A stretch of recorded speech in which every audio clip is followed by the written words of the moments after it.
Yan. Kaya nga darating nung unang ano, nung kay Miriam Santiago, di ba? Kay sinong nung umano si Miriam, nag-run out lang. Nag-run out lang pag pag ano ng kuryente, pagbalik ng kuryente, lamang na si Ramos dati. Kaya nga, siguraduhin yung mga minamahal na subaybayan nyo sa darating na eleksyon. Huwag kayong magpabudol uli. Nabudol na tayo, huwag kayong magpabudol uli. Ah, kaya nga walang natupad ang mga pangako nila nung nakaraang eleksyon, walang natupad. Lumiban lang kay Inday Sara, tinupad niya ang mga pangako niya.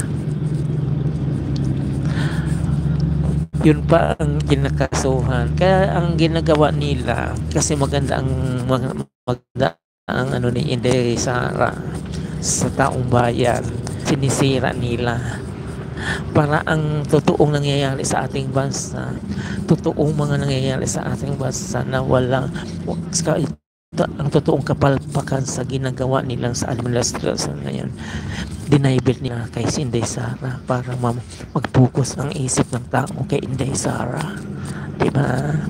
Mag-focus ang isip ng tao kay Inday Sara. Kaya nga ang totoong nangyayari sa atin, yung mga kapalpakan sa administrasyon ngayon, doon nabaling kay Inday Sara ang isip ng tao. Kasi doon si Inday Sara ang ginagawa nilang panakibutas eh. Si Inday Sara ang ginagawa nilang dahilan, di ba? Si Inday hinahanapan si Inday Sara ng butas. Sinisira si Inday Sara, sinisira nila ang Duterte. Kasi alam nila ang Duterte maraming nagawa sa ating bayan, sa ating bansa. Mabango ang pangalan ng Duterte sa mga mamamayang Pilipino. Mostly lumiban lang yung mga loyalist na talagang tanga-tanga pa. Maraming loyalist ngayon na bumaliktad dahil sa kapalpakan, sa inutilan sa gobyerno ngayon sa bansang Pilipinas. Well, nakakadismaya talaga. Dati pinagtanggol ko pa yan si BBM. Talaga inaaway ko pa yung mga dilawan dati po. Totoo naman pala. Grabe. Yan. Dumating na kami. Dumating na kami. Kauwi lang namin galing sa trabaho. Yan o. Ito na, dumating na kami sa accommodation namin. Sana ganito yung mga kumpanya sa ating sa bansa, no? Yan pang third floor po ako. Sa third floor po ako nakatira. Ito yung mga kasamahan ako. Yan o. Yan ang kasamahan ko.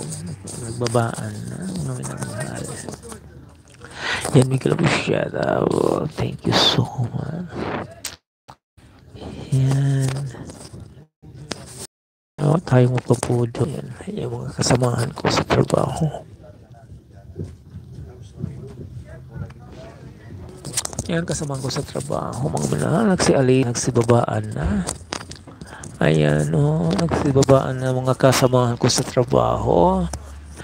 Yan po mga minamahal. Yan ang mga OFW nagtitaga dito sa ibang bansa para lang may maibadalang remittance dyan sa atin, para makaampag sa atin. Yan, mga Pilipino. Tingnan mo, sa amin, kulaang dito ang mga Pilipino dito.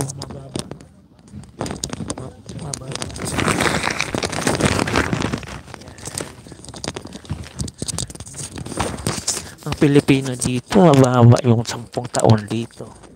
Oo. 10 taon ang pinakababa dito mga Pilipino. Yan naman kasamahan ko dyan.